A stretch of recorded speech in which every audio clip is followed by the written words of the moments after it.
بالله من الشيطان الرجيم قل لن يصيبنا إلا ما كتب الله لنا. O my Prophet, tell your Ummah, whatever I have decided must happen. And whatever I have not decided will never happen. Allah বলছেন, আমি আমার বান্দার জন্য তার কপালে যা লিখে দিয়েছি তা কখনো হারিয়ে যাবে না। আর আমি আমার বান্দার কপালে যা লিখে রাখি নাই পুরো দুনিয়ার শক্তি মিলেও তাকে তা দিতে পারবে না। এই কথায় কি কোনো সন্দেহ আছে আপনাদের ভেতরে? তাকদীরের ব্যাপার।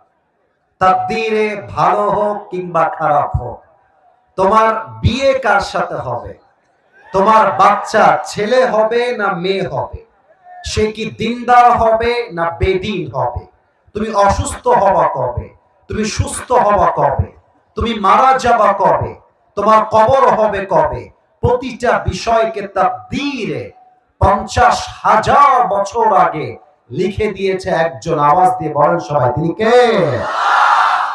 পাকিস্তানের একজন টপ ফেমাস ইসলামিক কবি, তার নাম হচ্ছে আল্লামা ইকবাল রহমাতুল্লাহি আলাইহি। ওনার কথা এত চমৎকার, যদিও বা ভাষা তার উর্দু, বাট তার গাঁথনিগুলো এত সুন্দর। একজন বাঙালি যার ভাষা বাংলা, তার উর্দু কবিতাগুলো পড়লে অটোমেটিক্যালি বাংলা তর্জমা বুঝে আসে, এত সুন্দর তার লেখনী আর গাঁথনি। এই আয়াতকে ঘিরে আল্লামা ইকবাল একটা 8 লাইনের কবিতা লিখেছেন, যেটা এই মুহূর্তে আমি উর্দুতে কোট করতে চাই। Then I will translate in Bangla. এরপরে আমি আপনাদেরকে বাংলা তর্জমা করে দিব। জাস্ট বলছি কোরআনের আয়াতটাকে একটু ব্যাখ্যা করবার জন্য। আল্লামা ইকবাল লিখেছেন, जो तुम्हारे नसीब में है वो कभी छीन नहीं सकता, और जो तुम्हारे नसीब में नहीं है वो कभी मिल नहीं सकता। जो तुम्हारी जिंदगी से चला गया उस पर तुम्हें सब्र आना चाहिए, और जो तुम्हारी जिंदगी में आएगा उस पर तुम्हें शुक्र आना चाहिए। रब की फैसले अकल से तोले नहीं जाते, रब की फैसले समझने के लिए दिल में ईमान और यकीन की जरूरत होती है मेरे दोस्त। जिंदगी में जो अच्छा वक्त है वो भी लिखा हुआ है, जो बुरा वक्त है वो भी लिखा हुआ है। अगर तुम कहते हो कि मेरी जिंदगी में बुरा वक्त आएगा तो मैं क्या करूंगा, अगर तुम ये कहते हो कि मेरी जिंदगी में बुरा वक्त आएगा तो मैं क्या करूंगा, और मैं तुम्हें कहता हूं खुदा पर यकीन रखो बुरा वक्त ही कभी नहीं आएगा। কপালে যা লেখা আছে আসবে, যা নাই তা আসবে না। জীবনের ভালো সময়টাও লিখিত, খারাপ সময়টাও লিখিত। তুমি যদি বলো খারাপ সময় আসলে কি করব, আরে কালকে কি খাবো, আমার ছেলের কি হবে, আমি মরে গেলে আমার বউটার কি হবে, আমার মাটা কেমন করে বাঁচবে, আল্লাহ বলছে বান্দা ওইসব বাদ দে, আমার উপরে ছেড়ে দে, আমাকে ভরসা কর। ওয়া মান ইয়াতাওয়াক্কাল আলাল্লাহি ফাহুয়া হাসবুহ।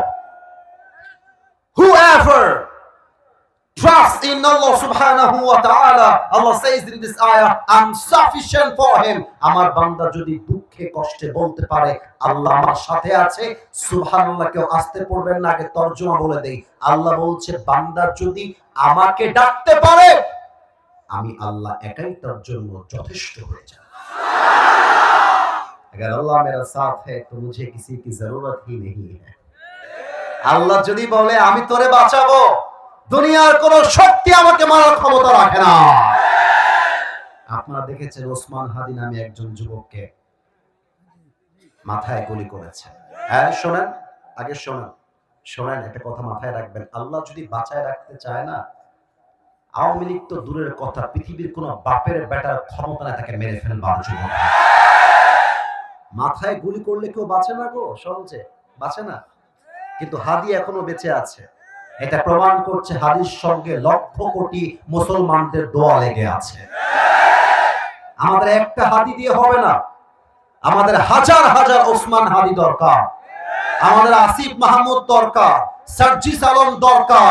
এরকম যুবক থাকলে আগামীর বাংলাদেশে স্বৈরাচারের কোনো ঠাঁই হবে না। আমার প্রিয় যুবক ভাই, আমি বলছিলাম যদি সুখী হতে চান কপালে যা আছে তাতে খুশি হয়ে যান। আমার তো মনে হয় যে মাইন্ড করবেন না, বোঝাবার স্বার্থে বলছি। এই কথা কে বলছো ওখানে? এতবার আবদার করলাম, তারপরে কথা বললাম, কলিজে আঘাত লাগে জানো। এত বলার পরে যখন শুনো না, কলিজে আঘাত লাগে। যেটা বলছিলাম, কপালে যা আছে আসবে, যা আসে নাই তা আসবে না। অতএব যে মেয়ে তোমাকে ছেড়ে গেছে ওই সবের জন্য ছাকা খেয়ে কান্দাকান্দি বন্ধ করে দাও। এসব তোমার টাইম না। আরে বেটা, তুমি তোমার জীবনে সফল হতে পারলে এরকম কয়েক লাখ মেয়ে তোমাকে বিয়ের জন্য তোমার পেছনে লাইন ধরে দাঁড়িয়ে যায়। तू नहीं तो कोई और सही, कोई और नहीं तो कोई और सही, बहुत लंबी है ये जमीन, मिलेगी लाखों हंसी, इस जमाने में सनम तू अकेला तो नहीं। তোমার মতো সকিনা জগিনা ছাড়লে আই ডোন্ট কেয়ার। তুমি যদি আমারে বাদ দিয়ে একটা বিয়ে করতে পারো, তুমি মেয়ে মানুষ, তোমার জন্য একটা বিয়ে জায়েজ, আমার জন্য চারটা বিয়ে জায়েজ। তুমি আমারে ছাড়লে আফসোস তুমি করবা, আমি তো আফসোস করার পড়াই না যুবক ভাইরা। ছাকা খেয়ে বেকা হওয়া বন্ধ করে দাও, ভয় পেও না, বুক চিরে দাঁড়িয়ে যাও, আল্লাহর ভরসায় সাহসটা বাড়াও, আল্লাহর নামে আগুন জ্বালাও বুকে, সত্যের পথে চলো, সাহস রাখো মুখে, থেমে গেলে চলবে না, রক্তে আগুন ধরাও, আল্লাহর সৈনিক তুমি, সেই পতাকা উড়াও। আরে আল্লাহ যখন পাশে, কিসের এত ভয়? তাওয়াক্কুল করো, কাছে আসবে বিজয়। মিজানুর রহমান আজহারী হুজুর রংপুরে বলে গিয়েছিলেন, আধারে ভয় পেও না, আলো আছে আড়ালে, অন্ধকার পালিয়ে যাবে, তুমি উঠে দাঁড়াবে। অতএব আজ থেকে আর কষ্ট আমাদের মনে আছে? কোন অভিযোগ আছে? এবার আমি যা বলতে বলি আল্লাহকে তাই বলবেন। বলেন সবাই আল্লাহ। আল্লাহর নামটা এত আস্তে বললেন, আরেকবার বলেন আল্লাহ। আমি যা যা বলবো আপনারা তাই তাই বলবেন। কথা শেষ, তাফসীর শুরু হয়ে যাবে। আরেকবার দিল থেকে ডাকেন তো, ও আমার আল্লাহ। আজ আমি দিল থেকে বলছি, ও আল্লাহ। জোরে কর না, ও আল্লাহ, তুমি আমারে যা দিয়েছ, যতটুকু দিয়েছ, আজ থেকে আমার আর কোনো অভিযোগ নেই। আমার যা আছে তাতেই আমি খুশি হয়ে পড়ছি আলহামদুলিল্লাহ। আরেকবার পড়েন আলহামদুলিল্লাহ। আপনাদের বউ আছে কার কার? তারা একটু হাত তোলেন। বউ আছে? আমার আব্বা জান আগে হাত তুলেছে। আব্বা জান, আপনার ঘরে তো বউ আছে, আমার যুবকের ঘরে তো বউ না। আমার তো মনে হয় শীতকালে কম্বল দিয়ে শীত দূর হবে না, ল্যাম্প দিয়ে দূর হবে না। যুবকদের ঘরে ঘরে বউয়ের দরকার। যুবক ভাই যাদের বউ আছে তারা হাত নামান। এবার সিঙ্গেল যারা হতভাগা তারা একটু হাত।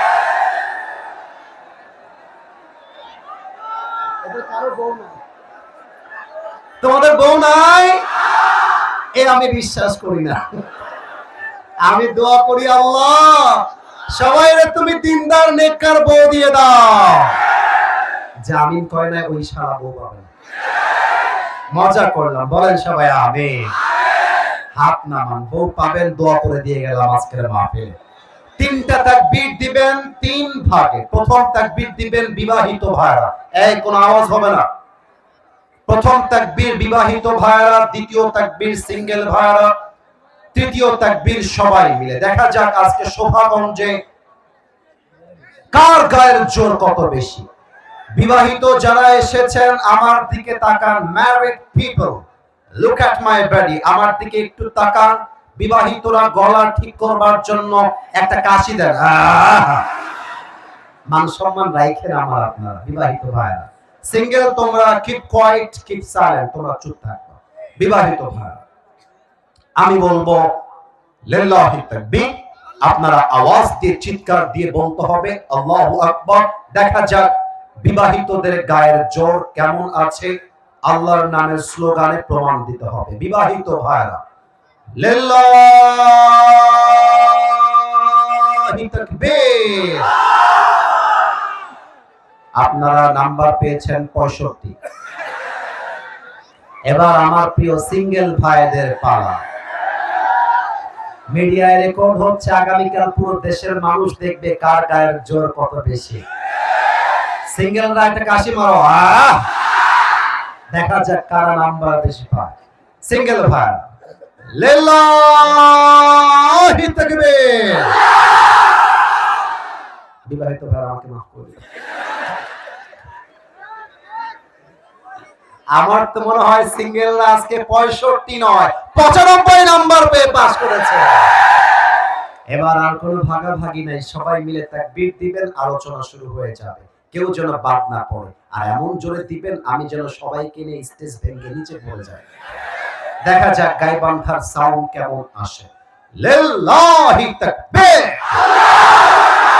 আল কোরআনের আলো, আল হাদিসের আলো, কোরআন হাদিস যেখানে, আলেম ওলামা যেখানে, গাইবান্ধাবাসী যেখানে, আরে সাউন্ডে প্রমাণ হয়ে গেল গাইবান্ধার সন্তান কোন কাপুরুষের বাচ্চা নয়, সব বীর পুরুষের বাচ্চা। এবার আমি 1 থেকে 3 গুনবো, এর মাঝে পরিবেশ একদম পিন পতন নীরব হয়ে যাবে। আমি গোনা শুরু করছি 1 থেকে 3। না, ডোন্ট শাউট। যা করব I will do it in my own. এই যে আপনারা যারা একটু এদিকে চাপছেন, এদিকে না, আপনারা বাম দিকে হালকা চেপে যান। না আমি বলছি তো থামেন। এই ছেলে তোমরা কথা বলছো না, আমি আছি তো। বামে চাপ। আমি 1 থেকে 3 গুনছি, এর মাঝে যেন আর কোনো আওয়াজ না আসে। 1, কথা বলো না একদম। এই তো বেয়াদবি, এটা বেয়াদবি।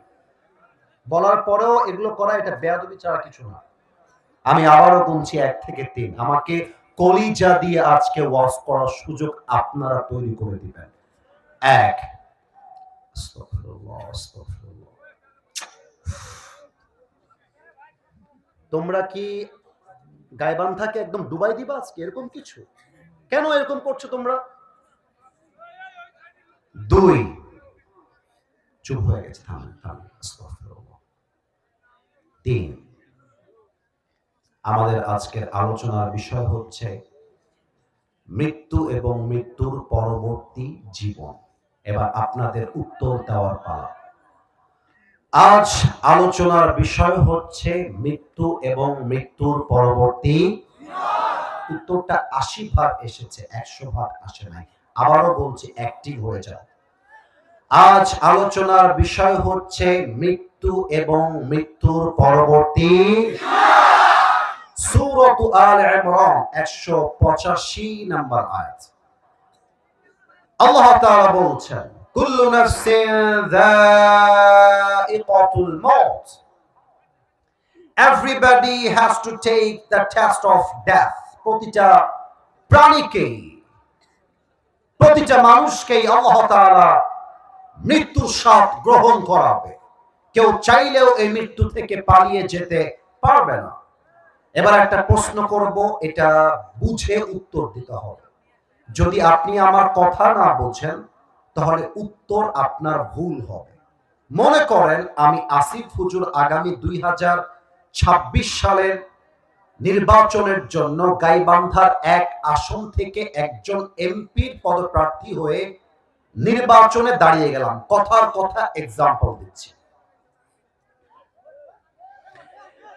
2026 26 সালের 12 ফেব্রুয়ারি নির্বাচন হলো। রাতের বেলা রেজাল্ট আসলো যে আসিফ হুজুর যুবক এবং মা বোনদের ভোটে জয়যুক্ত হয়ে গাইবান্ধা 1 আসন থেকে উনি আগামী 5 বছরের জন্য একজন এমপি নির্বাচিত হয়েছেন। কথার কথা, it's just an example and nothing else. এটা একটা উদাহরণ দিচ্ছি মাত্র। আমি এমপি হওয়ার পরে দেখলাম সংসদে গিয়ে এমপিদের জন্য রয়েছে পুলিশ প্রটোকল। এমপিদের টাকা পয়সা গাড়ি বাড়ির কোনো অভাব হচ্ছে না। আমি খেয়াল করলাম আমার ঢাকার গুলশানে ফ্ল্যাট আছে, বসুন্ধরায় ফ্ল্যাট আছে, আমার ব্যাংকে কয়েক হাজার কোটি টাকা জমা হয়ে গেছে। কথার কথা, এবার আমার ভিতরে অহংকারের দাপট ঢুকে গেল, ক্ষমতা দাপট। আমি বললাম যমুনা টেলিভিশন কোথায়, তোমরা আমার কাছে আসো। এটিএন নিউজ কোথায়, আমার কাছে আসো। সব মিডিয়া আমার সামনে চলে এসেছে। আমি দাপট নিয়ে বললাম আমার ক্ষমতা, পুলিশ, বিডিআর, র্যাব, আর্মি, এই সব কিছু দিয়ে আমি চ্যালেঞ্জ দিলাম, মালাকুল মউত আমাকে চাইলেও ধরতে পারবে না। Now it's your turn. এবার আপনাদের পালা উত্তর দিবেন। টাকা দিয়ে, ক্ষমতা দিয়ে, পুলিশ দিয়ে, আর্মি দিয়ে, বিডিআর দিয়ে মৃত্যু থেকে কি পালিয়ে যাওয়া যায়? সূরাতুল জুমা 8 নম্বর আয়াত, 28 নম্বর পারা, 13 নম্বর পৃষ্ঠা। আল্লাহ রাব্বুল আলামিন বলছেন, নবী قل إن الموت الذي تفرون منه فإنه ملاقيكم। ও নবী, আপনি আপনার উম্মতদেরকে বলে দেন তারা কি মৃত্যু থেকে পালিয়ে যেতে চায় নাকি অসম্ভব। সূরাতুন নিসা 78 নম্বর আয়াত, আইনামা তাকুনু ইউদরিকুমুল মাউত ওয়ালাউ কুনতুম ফি বুরুজিন মুশাইয়াদা। আপনি যে মাটিতে বসে আছেন, আল্লাহ আপনাকে একটা চ্যালেঞ্জ দিচ্ছে। Allah is giving us a big challenge. একটা বিশাল চ্যালেঞ্জ আল্লাহ ছুড়ে দিয়েছে। আল্লাহ বলছে, তুই যদি তোর মাটির নিচে সুড়ঙ্গ খুঁড়েও পালিয়ে যাস, তুই যেথায় পালিয়ে যাস না কেন, মালাকুল মউত দিয়ে তোকে পাকড়াও করবে একজন। তিনি কে? এত আস্তে বললে হবে না, বলেন সবাই, তিনি কে? গাইবান্ধার বিভাগ হচ্ছে রংপুর। রংপুরের, এটা কিন্তু আবার কেউ রাগ করবেন না, আমি কাউকে ছোট করে কথা বলতে পছন্দ করি না। আমি সবাইকে কলিজা দিয়ে ভালোবেসে কথা বলতে পছন্দ করি। রংপুরের শহর হয়ে আসছিলাম, পয়েন্ট বোঝো, ঠিক বলতে হবে না, আগে পয়েন্ট বোঝো। তো হাইওয়ে রোড দিয়ে আসলাম, একটু শরীরটা ক্লান্ত লাগছিল, অনেক লম্বা জার্নি। পঞ্চগড়ে ছিলাম, সেখান থেকে আরেক জায়গায়, ওখান থেকে এখানে আসতে হয়েছে। আমি খেয়াল করলাম গাড়ি থেকে, গাড়ির গ্লাস জানলা দিয়ে কোথাও 5 তলা বিশাল বিল্ডিং। আরে বাবা রে বাবা, বিল্ডিং এর সামনে যে গেট, গেটের দামই 2 থেকে 2.5 লাখ টাকা হবে, বিশাল বড় গেট। আবার ওই একই বিল্ডিং এর পাশে আরেকটা টিনের ছাপড়া বাড়ি, যে বাড়িতে বৃষ্টি হলে টিন দিয়ে ফুটা হয়ে মনে হয় পানি বের হয়। এক জায়গায় বিশাল শানদার বাড়ি, আর এক জায়গায় ছোট্ট টিনের ছাপড়া। এবার মুরব্বীরা আমার কথা যুবকদের চাইতে এই পয়েন্টে ভালো বুঝবে। কিছু লোক দেখবেন গ্রামগঞ্জে টাকার মালিক হয়ে গেলে, বাড়ির মালিক হয়ে গেলে, তাকে যদি কোনো রিক্সাওয়ালা, ভ্যানওয়ালা, মুরব্বী আব্বাজান সালাম দেয়, অহংকারের চোটে সালামের জবাবটা পর্যন্ত নিতে চায় না। কিন্তু ওর বোঝা উচিত, বেটা তুই যে বলিস সেটা আমার বাড়ি, তুই মরলে তোর বেটা বলবে এটা আমার বাড়ি, তোর বেটা মরলে তোর নাতি বলবে এটা আমার বাড়ি। আসলে বাড়ির মালিক একজন, বলেন তো সবাই, তিনি কে? পরের জায়গা, পরের জমিন, ঘর বানায় আমি রই, আমি তো সেই ঘরের মালিক নই। একটু গান না, পরের জায়গা, পরের জমিন, আমি তো সেই ঘরের মালিক নই। ঠিক না বলে? সেই ঘরখানা যার জমিদারি, আমি পাই না তাহার হুকুম জারি। আমি পাই না জমিদারের দেখা, আমি পাই না জমিদারের দেখা, মনের দুঃখ কারে কই, আমি তো সেই ঘরের মালিক নই। দেখা যাক যুবকদের গলায় আওয়াজ আছে কিনা। পরের জায়গা পরের জমি, আমি তো সেই ঘরের মালিক নই। ভাইরে পরের জায়গা পরের জমি, ঘর বানায় আমি রই, আমি তো সেই ঘরের মালিক নই। ঘরের মালিক কে? এবার সবাইকে দুইটা চোখ 5 সেকেন্ডের জন্য বন্ধ করতে হবে। আচ্ছা, কেন চোখ বন্ধ করবেন? Let me explain first. আগে ব্যাখ্যা দিয়ে দেই, নয় ভুল বুঝবেন আপনারা। এই চোখটা বন্ধ করে ভাববেন, আগামীকাল ফজরের নামাজের পরে আপনার শোভাগঞ্জের এই মাঠে জানাজা হবে। ভাববেন, you have to feel like this. এভাবেই ভাববেন যে আগামীকাল ফজরের পরে আমার জানাজা হবে এই মাঠে। আর একটা চিন্তা করবেন চোখ বন্ধ করে, মনে মনে ভাববেন আপনি 3.5 হাত মাটির কবরে সাদা কাফনের কাপড়ে প্যাকেট হয়ে শুয়ে আছেন।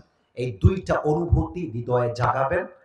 চোখ আমি বন্ধ করলাম, আশা রাখবো এবার সকলের চোখ আমার সাথে বন্ধ হয়ে যাবে। I repeat again, যারা বামে দাঁড়িয়ে আছেন, ডানে এবং সামনে বসে আছেন, close your eyes for 5 seconds. 5টা সেকেন্ডের জন্য চোখটা বন্ধ করেন। আমি কাউকে দেখতে পাচ্ছি না, বাট আমার বিশ্বাস গাইবান্ধার মানুষ আসিফ হুজুরের কথাটা ফেলবে না। এটা আমার আবদার, কোনো আদেশ নয়।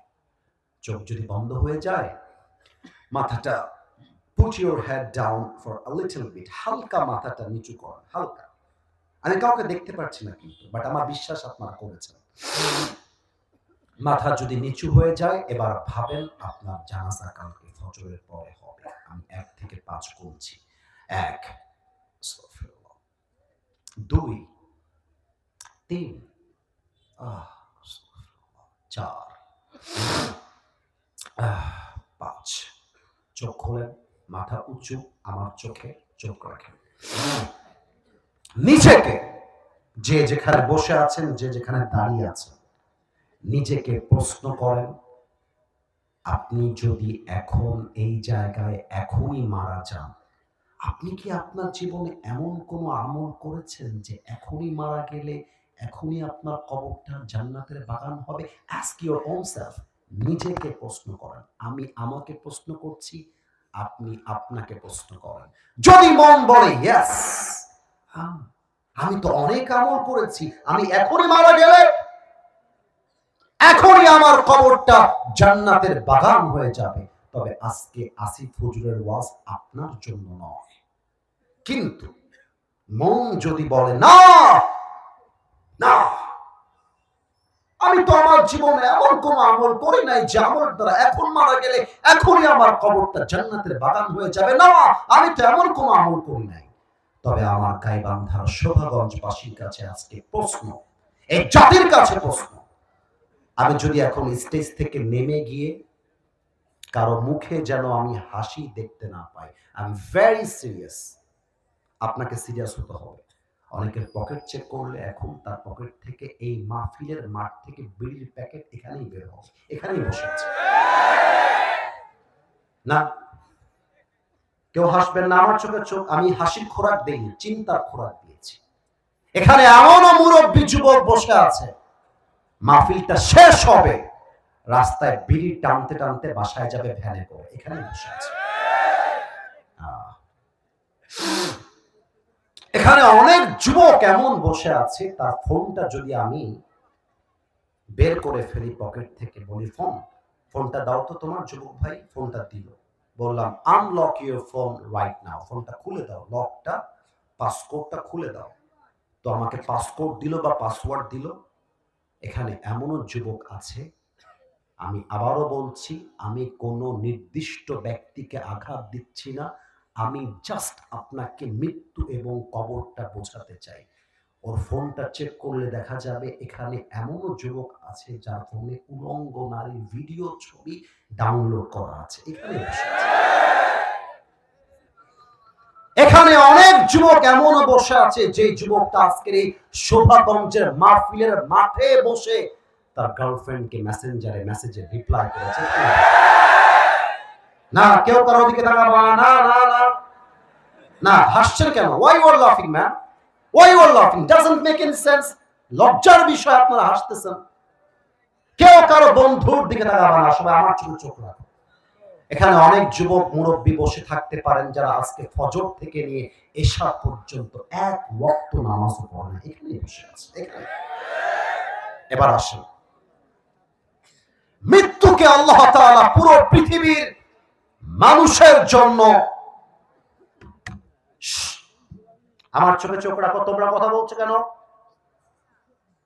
আমি কাউন্টারের পরে কাউন্টার দিব আর তোমরা কথা বলবা, একদম চাতক পাখির মতো আমার দিকে তাকায় থাকো। দুইটা ভাগ। Number 1 is the death of people, those who perform the salah. Number 2 is the death of people, those who do not perform the salah. এক হচ্ছে নামাজি বান্দার মরণ, আর এক হচ্ছে বেনামাজি বান্দার মরণ। আমি একটু অভিনয় করব এই মুহূর্তে হাদিসকে বোঝাবার জন্য। আমার দিকে তাকানো ছাড়া কারো চোখ যেন ডান কিংবা বাম না হয়। Look at my face, look at my body structure, আমার দিকে তাকান। আমি একটু পেছনে গেলাম, সাউন্ডটা হালকা আপনার কানে কম যাবে, বাট কথা বুঝতে সমস্যা হবে না যদি আপনি আমার দিকে তাকায় থাকেন। আপনি ঘরে বসে আছেন, আপনার মায়ের সাথে গল্প করছেন, অথবা আপনি আপনার ওয়াইফের সাথে বাসায় বসে গল্প করছেন। হঠাৎ করে আপনি খেয়াল করলেন আপনার বুকের এই বাম দিকে চিন চিন করে হালকা করে ব্যথা হওয়া শুরু হয়েছে। শুরুতে বুঝে গেছেন এটা হয়তো বা আরে ওই চটপটি ফুচকা খেয়েছিলাম তো মাহফিলে, হয়তো বা আমার গ্যাসের ব্যথা হচ্ছে। কিন্তু 2 মিনিট পরে ব্যথা এত পরিমাণ বেড়ে গেছে, ব্যথার যন্ত্রণায় আপনি খাট থেকে, চেয়ার থেকে উল্টে জমিনে শুয়ে পড়েছেন, বুকের ব্যথা। আপনার মা চিৎকার দিয়ে উঠেছে, আরে আমার ছেলের কি হলো, কে কোথায় আছো, দৌড় দিয়ে আসো। বাস, মালাকুল মউত আপনার চোখের সামনে হাজির হয়ে গেছে। যদি আপনি নামাজি বান্দা হন, মালাকুল মউতের চেহারা আপনার জন্য কেমন হবে? দেহের চামড়ার রং হবে সাদা ধবধবে, মুখে থাকবে লম্বা চাপদারি, দেখতে হবে তাগড়া যুবকের মতো। ডাক দিয়ে আপনাকে বলবে, ইয়া আইয়াতুহান নাফসুল মুতমাইন্না উখরুজি ইলা মাগফিরাতিল্লাহি ওয়া রিজওয়ানিহি। এই নামাজি বান্দা বের হও। নামাজি বান্দা বলবে, বের হব কোথায়? মালাকুল মউত বলবে, আরে বের হও, আল্লাহর জান্নাত তোমার অপেক্ষায় বসে আছে। সুবহানাল্লাহ বলতে পারলেন না আপনারা মিয়া? এবার আমার হাতের দিকে তাকান আমার প্রিয় গায়বান্ধাবাসী। এটার নাম তো টিস্যু, এমন কেউ নেই যে বলতে পারবে না।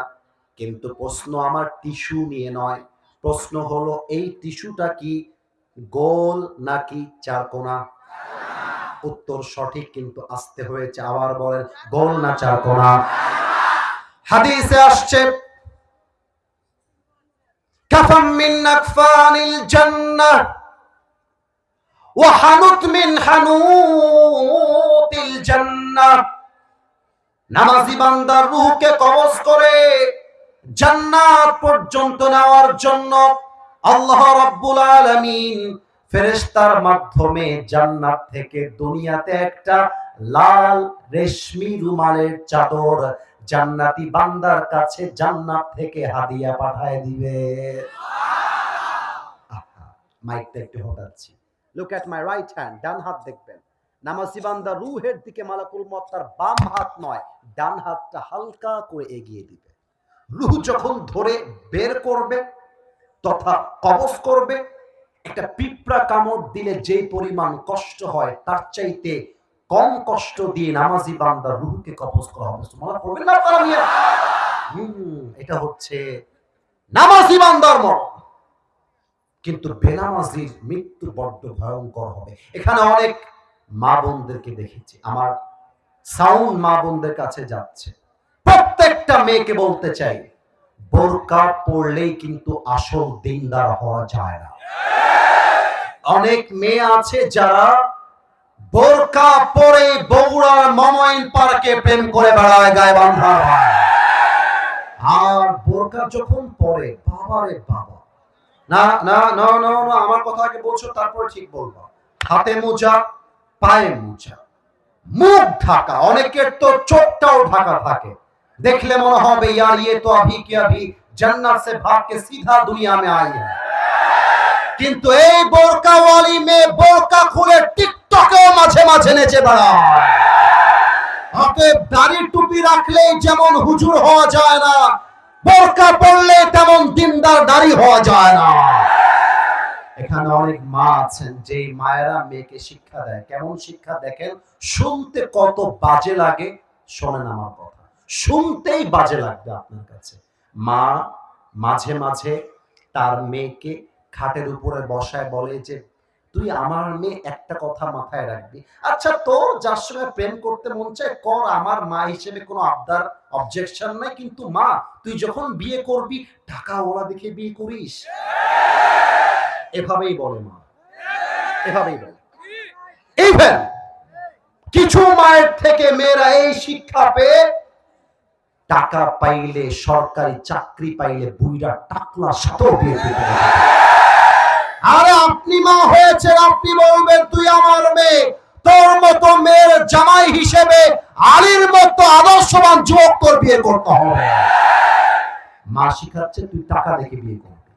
অতএব যেই মায়েরা উপরে এক ভেতরে এক, তার মৃত্যু কেমন হবে। যে মুরব্বী চায়ের দোকানে পায়ের উপরে পা তুলে এরকম ভাবে তুলে বিড়ি টানে, অনেক মুরব্বী আছে, না ঠিক বলতে হবে না, মুরব্বীদেরকে আমরা আদব রেখে বলছি, তাদের মৃত্যু কেমন হবে।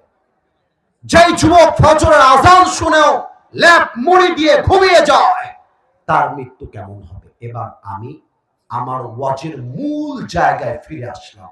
এর চাইতে দামি ওয়াজ হয়তোবা এর আগে করতে পারি নাই, হয়তোবা এর পরেও আমি করতে পারবো না।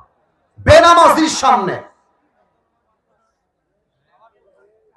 দেখেন, দেখেন কত বড় বেলাজা, দেখেন কত বড় বেলাজা। না থামেন থামেন থামেন, থামেন, না না আমি আছি তো, আমি হিয়ার, আমি আছি, থামেন না, বসো বসো, তোমরা বসো, তোমরা বসো, আমি দেখছি, বসো। এই তোমরা একটু ডানে চেপে যাও তো, এই যে আমি বলছি তো বসো, তুমি বসো, তোমার ডানে চেপে যাও। মাশাআল্লাহ। না, এতবার বলার পরেও যদি কেউ কথা বলে, এটা বুঝতে হবে তার ভেতরে পরিবারের সুশিক্ষা সে অর্জন করতে পারে না। বেনামাজির সামনে যখন মালাকুল মউত দাঁড়িয়ে যাবে, look at my face, don't look at them, you just have to look at myself, আমাকে দেখেন। বেনামাজির সামনে মালাকুল মউতের দুই চোখ হবে টকটকে লাল, দেহের চামড়ার রং হবে নীলাভ বর্ণের চামড়া। হাতে থাকবে, পায়ে থাকবে বিশাল বড় বড় লোম পশম দিয়ে ভরা, পা থাকবে জমিনে, মাথা থাকবে আকাশ বরাবর, বিশাল লম্বা। বেনামাজি যখন মালাকুল মউতের চেহারাটা দেখবে, থরথর থরথর করে কাঁপবে, থরথর করে। মালাকুল মউতের চেহারা দেখে বেনামাজি চোখটা উল্টায় যাবে, উল্টায় যাবে, আর জিহ্বা এই ডান দিক থেকে সাদা সাদা ফেনা বের হওয়া শুরু হয়ে যাবে, থরথর থরথর করে কাঁপবে। এবার বেনামাজির দিকে মালাকুল মউত একটা ধমক দিবে, চিৎকার দিয়ে, ইয়া আইয়াতুহান নাফসুল খাবিথা উখরুজি ইলা গাযাবিল্লাহ। এই বেনামাজি বের হ, মালাকুল মউতের ধমক, বের হ। এক ধমকে বেনামাজির রূপটা ছিঁড়ে বের হবে, ছিঁড়ে। একবার ডান দিকে দৌড় দিবে, একবার বাম দিকে, আরেকবার পেছনের দিকে দৌড়ে পালিয়ে যাবে। Look at my left hand, বাম হাত দেখেন। মালাকুল মউত তার বাম হাতটা, he will take his left hand just like step back, পেছনে নিবে। বেনামাজির রূহের দিকে মালাকুল মউত তার বাম হাত দিয়ে একটা থাবা মারবে, একটা থাবা। রূহটা যখন টেনে বের করবে, হাদিসে আসছে একটা জীবিত ছাগলকে যাবেহ না করে তার চামড়া কেউ যদি ব্লেড দিয়ে এভাবে কেটে ফেলে, ছিঁড়ে ফেলে, ওই ছাগলটার যে পরিমাণ কষ্ট হয় তার চাইতে কমসে কম 70 গুণ বেশি কষ্ট দিয়ে বেনামাজির রূহকে কবজ করা হবে। বলেন সবাই নাউজুবিল্লাহ। আরেকবার বলেন নাউজুবিল্লাহ। এই ওয়াজ শুনেও যদি কেউ নামাজি না হয়, এই ওয়াজ শুনেও যদি যুবক পর্নোগ্রাফি ডিলিট না করে, এই যুবক শুনেও যদি কোনো মেয়ে পর্দা না করে, বিশ্বাস করেন, বলে দিয়ে গেলাম, আশা রাখবো আপনারা একমত হবেন, ওর মতো কপাল পোড়া হতভাগা আর কেউ হতে পারে না। এই ওয়াজ শুনেও যদি কেউ নামাজি না হতে পারে। মাঝে মাঝে আমি আমার নিজেকে নিয়ে ভাবি, আমার নিজেকে নিয়েই ভাবি। এই যে আমার জামা দেখেন, এই যে জামাগুলো পরে আছি সব দামি ব্র্যান্ডের। আমি অহংকার নিয়ে বলছি না, কিসের অহংকার রে ভাই? গরিব ঘরের ছেলে, আমি মধ্যবিত্ত পরিবারের ছেলে। আপনারা হাদিয়া দেন, এই তো, আর কি, আমার কি যোগ্যতা আছে? আরে আমার তো চেয়ারে বসারই যোগ্যতা নাই। আল্লাহ আমাকে রহমত করে আপনাদের ভালোবাসে আমাকে বসার সুযোগ দিয়েছেন, দ্যাটস ইট, এটাই তো। এই যে আমার ব্লেজার অনেক দামি, আমি অহংকার না, বোঝাবার স্বার্থে বলছি। এই যে জুব্বা অনেক দামি ব্র্যান্ডের জুব্বা, এই যে ঘড়ি অনেক দামি, টুপিটা পাকিস্তান থেকে নিয়ে আসছি আমার জন্য স্পেশালি। মাঝে মাঝে ভাবি, আসিফ তোর গায়ে এত দামি দামি জামা, এত ব্র্যান্ডের চাকচিক্যময় জামা, তুই রংপুরের রোড হয়ে যাচ্ছিস গাইবান্ধায়, তোর গাড়ি আছে 100-তে, সামনে একটা ট্রাক আসছে ওইটাও 100-তে, দুইটা যদি একসাথে এসে ঠাস করে একটা বাড়ি খায়, বাস খেল খতম, শেষ। বাড়ি যখন খাবে, রুহটা যদি বের হয়ে যায় এক ধাক্কায়, গাইবান্ধার সবাই ছুটে আসবে, আরে বাঁচাও বাঁচাও বাঁচাও, এটা তো আসিফ হুজুর মনে হচ্ছে, ধরো ধরো। আসিফ হুজুরকে ধরে আর লাভ নেই, আসিফ হুজুর তো চলে গেছে, চলে গেছে। যখন মানুষ বুঝে ফেলবে আসিফ হুজুরের রুহটা আর নাই, আমার এই দামি ব্লেজার খুলে ফেলবে, জুব্বাটা খুলে ফেলবে, ঘড়িটা খুলে ফেলবে, টুপিটা খুলে ফেলবে, পুরো দেহের চাকচিক্যময় জামাগুলো খুলে আমাকে সাদা কাফনের কাপড়ে প্যাকেট করে 3.5 হাত মাটির কবরে শোয়াই দিবে। এটাই তো দুনিয়ার জীবনের চাকচিক্যতার বাস্তবতা, ঠিক কিনা বলে? রূপেরই গৌরবে সাজিয়াছ সাজ, সোনা দানা কত কি আর রাজকী পোশাক, যেদিন প্রাণ চলে যাবে সবই পড়ে রবে, প্রাণ চলে যাবে সবই পড়ে রবে, গায়ে দেবে মার কিনো থন রে মোনা আমার, কেন বাঁধো দালান ঘর। একটা লাইন গান তোমার সাথে, একদিন মাটির ভেতরে কেন বাঁধো দালান ঘর, ঠিক কিনা বলে?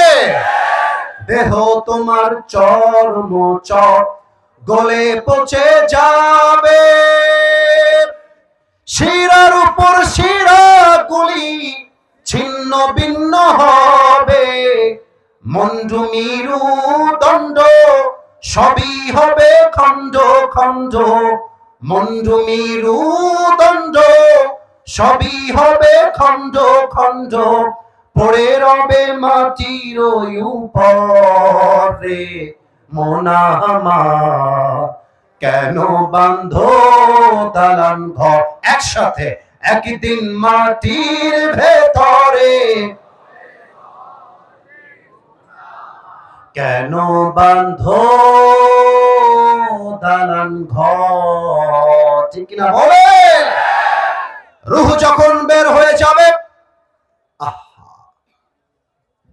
সঙ্গে সঙ্গে মসজিদ মসজিদের মাইকে এলান হয়ে যাবে, অমুকের দাদা, অমুকের বাবা, অমুকের মা, অমুকের কলিজার টুকরা সন্তান দুনিয়া থেকে বিদায় নিয়েছে। আগামীকাল সকাল 10টার সময় জানাজা। যে যেখানে আছেন 10টার সময় চলে আসবেন, সবাই দৌড় দিয়ে চলে আসবে। রূহ যখন বের হয়ে যাবে, সাথে সাথে আপনার দুই কাঁধের যে দুই ফেরেশতা ছিল, এই দুই ফেরেশতাকে উঠায় নিবে একজন। তিনি কে? এবার একটা প্রশ্ন করছি, একটু ঠান্ডা হও।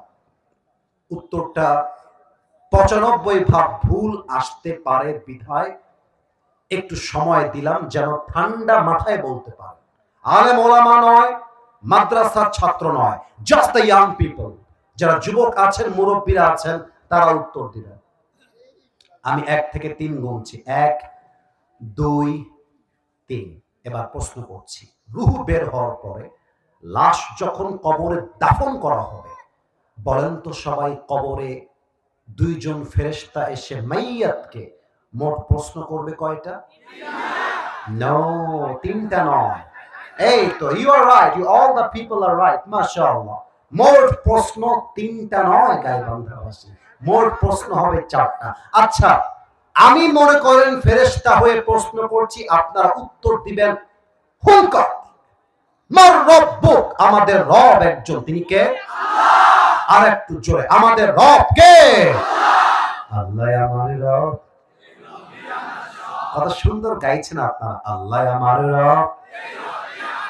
দমে দমে তনু মনে তারি অনুভব, তোমার দুনিয়াতে আমি যেদিকে তাকাই, অথই নিয়ামতে ডুবে আছি সবাই। পাক পাখালির কণ্ঠে শুনি তাসবিহ কল রব, তাসবিহ কল রব। আল্লাহ আমার রব, এই রবই আমার সব। রবকে? আচ্ছা, একটু সবাই তাকান তো, আমি একটু হঠাচ্ছি জিনিসটা। আমার মুখে এই যে কালো কালো লম্বা লম্বা, এটার নাম কি? আমার পেছনে আওয়াজ জোরে আসছে, সামনে আওয়াজ জোরে আসে নাই। So sad for that. এটার নাম কি? কেউ পাম দিবেন না, যা বলবেন মন থেকে বলবেন। আমি তো একজন যুবক ছেলে, আমি তো চাইলে, হ্যাঁ, আমি চাইলে দাড়ি ক্লিন শেভ করতে পারতাম না? বলো তোমরা, পারতাম না? বলো। আচ্ছা, আমি যে দাড়িটা রেখে দিয়েছি, আমার আব্বাজানের মুখে দাঁড়িয়ে আছে, আমার ভাইয়ের মুখে দাঁড়িয়ে আছে, সত্য করে বলেন তো, আমাদেরকে দাড়িতে কি আনস্মার্ট লাগতেছে না স্মার্ট লাগতেছে? অসুন্দর লাগছে না সুন্দর লাগতেছে? হ্যাঁ, কিছু মেয়ে আছে দেখবা, দাড়ি দেখলেই গায়ের মধ্যে চুলকানি জ্বালা পড়া শুরু হয়ে যায়। বলে যে তুমি কি দাড়িওয়ালা বিয়ে করবা? বলে তুমি কি গাঞ্জাখোর বিয়ে করবা? বলবে ইয়েস। তার মানে কিছু মেয়ের রুচি এত খারাপ হয়ে গেছে, দিনদার দাড়িওয়ালা পছন্দ হয় না, গাঞ্জাখোর দেখলে ক্রাশ খায়, বাসও খায়, সেই লেভেলের বাস। গাঞ্জাখোর তো নিজের জীবনের মূল্য নিজেই বোঝে না, ও তার বইয়ের মূল্য বুঝবে কেমন করে? বলো। এক ছেলে পাত্রী দেখতে গেছে, পাত্রী বিয়ের জন্য। তো এখন কথাবার্তা মাশাআল্লাহ আগায় গেছে, অনেক কিছু হয়ে গেছে। লাস্টে গিয়ে পাত্রী বলতেছে পাত্রকে, আচ্ছা ভাইয়া, একটা কথা বলা যাবে? মেয়ে বলতেছে পাত্রকে। তো পাত্র বেচারা সহজ সরল রংপুরের মানুষ মনে করেন, বলছে জি আপু বলেন, কি বলবেন? তো মেয়েটা বলছে, আচ্ছা ভাইয়া, আপনার মুখে যে লম্বা লম্বা দাড়িগুলো আছে না, এটা কেটে ফেলা যায় না ভাইয়া? তো বলছে কেন কাটবো আপু, এটার মানে হোয়াট ইজ দ্য প্রবলেম, সমস্যাটা কোথায়? তো বলছে যে আপনাকে কেমন যেন চাচা চাচা লাগছে, কেটে ফেললে you will look very smart, you know, আপনাকে দেখতে সুন্দর লাগবে, জামাই হিসেবে মানাবে ভালো। যুবক আবার খুব চালাক, বলছে আচ্ছা তাই না? তো আপু আমার মনে হয়, যেহেতু আমি আমার নবীকে অনেক ভালোবাসি, আমার জীবন একদিকে, আমার নবী একদিকে, জীবন যাবে, নবীর আদর্শ আমি ছাড়তে পারবো না। তো আপু আমার মনে হয় কি, আপনার মতো রুচিওয়ালি মেয়ের জন্য আমার মতো সিংহ পুরুষ পারফেক্ট হবে না, আপনার মতো মেয়ের জন্য বিটিএস এর হিজড়া ছাড়া সেকেন্ড কোন অপশন আমাদের কাছে না। আরে যেই মেয়ে আমাকে দাড়ির জন্য বিয়ে করতে চায় না, সে তো আমার বাড়ির বউ হওয়ার যোগ্যতাই রাখে না। আর যেই মেয়ে আমাকে দাড়ির জন্য বিয়ে করতে চায় সেই তো আমার বাড়ির বউ হওয়ার যোগ্যতা রাখে। আচ্ছা, এবার একটা কথা বলতে ভুলে গেছিলাম, যেটা এখন বলতে চাই। এটা আমার মিস্টেক, এটা আমি ভুলে গেছি, এটা আপনাদের কোনো দোষ নেই। আমার হাতে একটা পোস্টারের কাগজ আছে, দেখা যায়? একটু জোরে বললে ভালো হয়, দেখা যায়?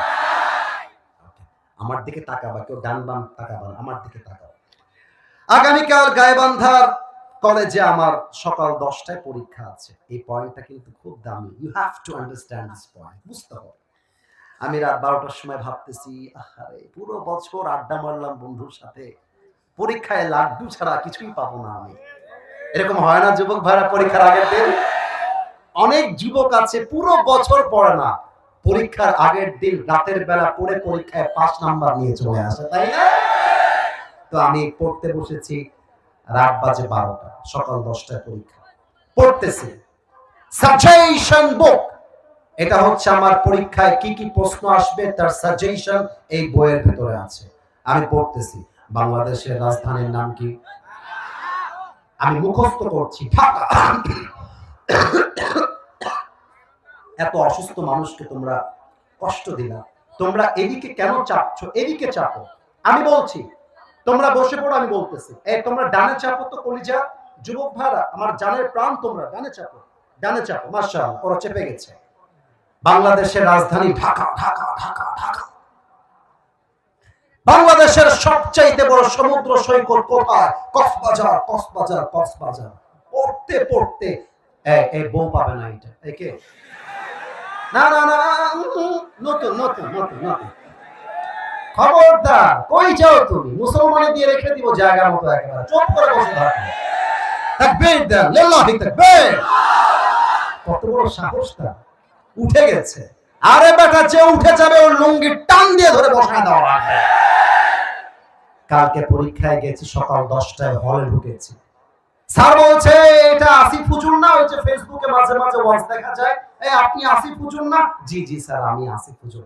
এই না, this is your question paper, এই যে পরীক্ষার প্রশ্নপত্র। যখনই প্রশ্নপত্র পেয়ে গেছি, আরে जो मैंने पढ़ा था वही आ गया है। যা পড়েছিলাম ভাগ্যক্রমে তাই চলে আসছে। লাগা উত্তর ক, বাংলাদেশের রাজধানী ঢাকা। খ, বাংলাদেশের সবচেয়ে বড় সমুদ্র সৈকত কক্সবাজার। লাগা উত্তর, নাম্বারকে আটকায় তাই দেখব। ব্রেন দিয়ে মুখস্থ করলাম, ব্রেন দিয়ে উত্তর দিয়ে চলে আসলাম পরীক্ষার হল থেকে। কবরের প্রশ্ন এমন প্রশ্ন, আপনি যতই ব্রেন দিয়ে মুখস্থ করেন যে মার রব্বুক, রব্বি আল্লাহ, মার রব্বুক, রব্বি আল্লাহ, মার রব্বুক, রব্বি আল্লাহ, মান নাবিয়ুক, আতারিফু হাযা আর-রাজুল, হাযা নাবিয়ুনা মুহাম্মাদুর রাসূলুল্লাহ সাল্লাল্লাহু আলাইহি ওয়াসাল্লাম। মুখস্থ করতে করতে মুখে আপনার ফেনা উঠে যাবে, কিন্তু মাথায় রাখতে হবে কবরের প্রশ্ন উত্তর ব্রেন দিয়ে নয়, উত্তর দিতে হলে ঈমান, আমল, চরিত্র আগে ঠিক করতে হবে। এখানে brain, it will not work there. Brain দিয়ে কাজ হয় না। আরে কবরের প্রশ্ন উত্তর করতে হলে ঈমানটা শক্ত হতে হয় গায়বান্ধার ভাইরা। এই একটা কথাই আমি, আপনারা জানেন অনেকে আমার মাহফিলে বাধা দেওয়া হয়েছিল কয়েকদিন আগে। আমি শুধু একটা কথা বলেছিলাম, এই দেশের মানুষ 90% মুসলমান। এদেশে মসজিদ মাদ্রাসার কোনো অভাব নাই। এদেশের মানুষ দুপুর বেলা না খেয়ে তাফসীর মাহফিলে ওয়াজ শুনতে আসে। গতকাল আমার মাহফিল ছিল দুপুর বেলা পঞ্চগড়, এর চাইতে 5 গুণ লোক সেখানে বেশি ছিল।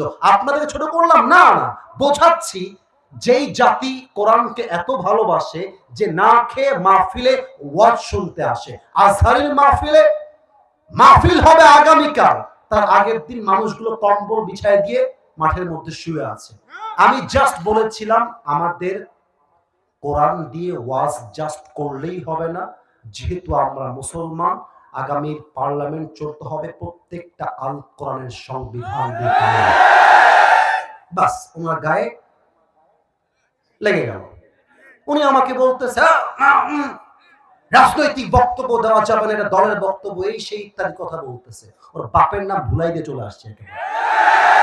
আরে বেটা, কোন নেতা যদি স্টেজে বলে আল্লাহর জমিনে আল্লাহর কোরআন দিয়ে আইন আমি মানতে পারবো না, ওই নেতাকে স্টেজ থেকে জুতার ফেলে নামায় দিবা যুবক। আগামীর বাংলাদেশে কোন প্রকার কোন নাস্তিকবাদের ঠাঁই হবে না।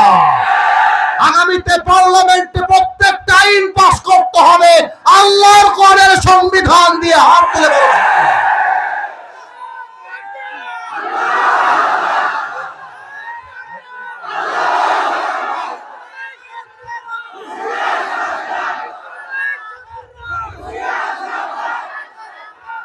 গাইবান্ধাবাসী আল কোরআন দিয়ে আইন চলবে, এটাকে আমি ভুল বললাম না ঠিক বললাম?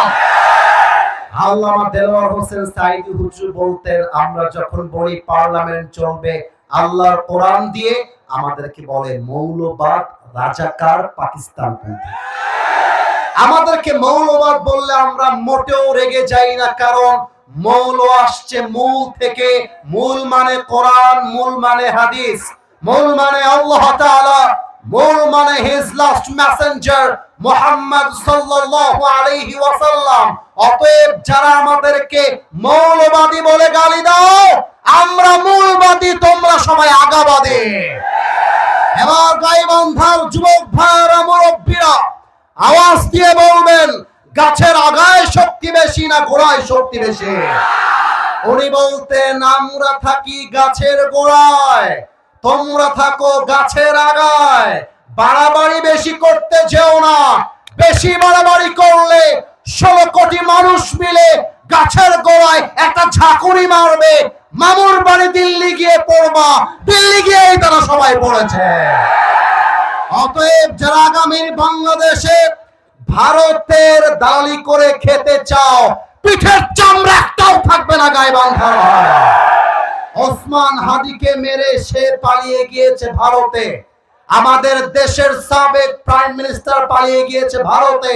ভারতদেরকে বলবো, আমরা বাঙালি, সোজা আঙ্গুলে ঘি না উঠলে আঙ্গুল আমরা বাঁকাও করতে পারি।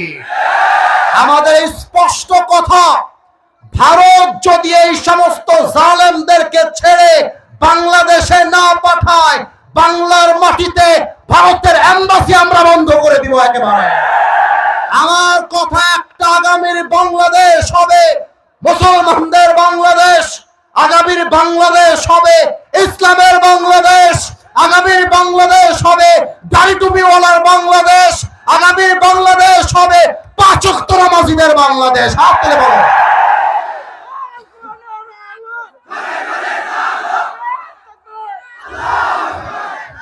অতএব কবরে গিয়ে শুধুমাত্র প্রশ্ন করলে উত্তর হয়ে যাবে তা নয়, বরং কবরে উত্তর দেওয়ার আগে বাস্তবিক জীবন আমাদেরকে মানতে হবে, ঠিক কিনা বলে? এবার উত্তর দেন, ওয়ামা দীনুক, আমাদের ধর্মের নাম কি? আওয়াজটা কমে গেল, আমাদের ধর্মের নাম কি? এবার 4 নাম্বার প্রশ্ন। ফেরেশতা বলবে, কি ব্যাপার?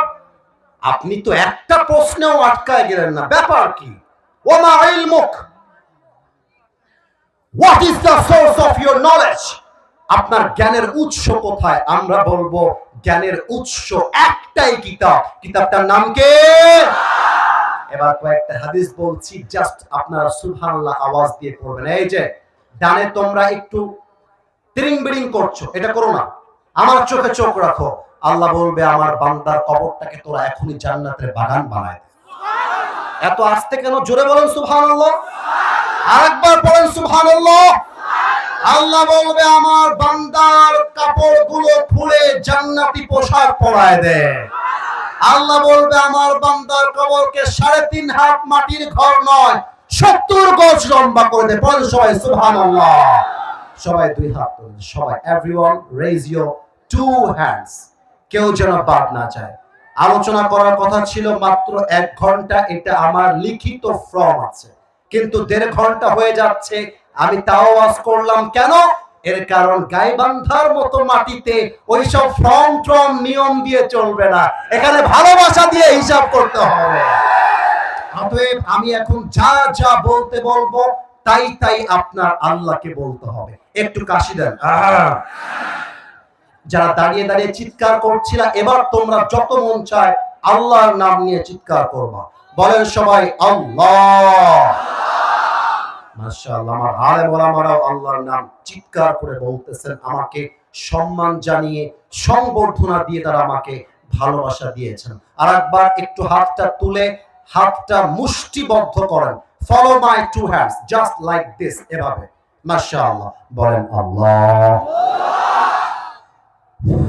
বলেন সবাই তোমার, একটু জোরে বলেন না, তোমার শাহিদ হবে দিল থেকে তওবা করছি, ও আল্লাহ তুমি আমার জীবনের সব গুনাহ মাফ করে দাও।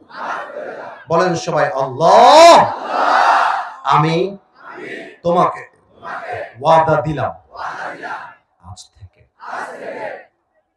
যে গুনাহ, আপনাদের আওয়াজ কিন্তু পারফেক্ট আছে, আরেকবার, যে গুনাহ অতীতে করেছি আল্লাহ, বলেন সবাই this is my promise to you, ও আল্লাহ আজ থেকে সেই গুনাহগুলো আমি আর কখনো ভবিষ্যতে করব।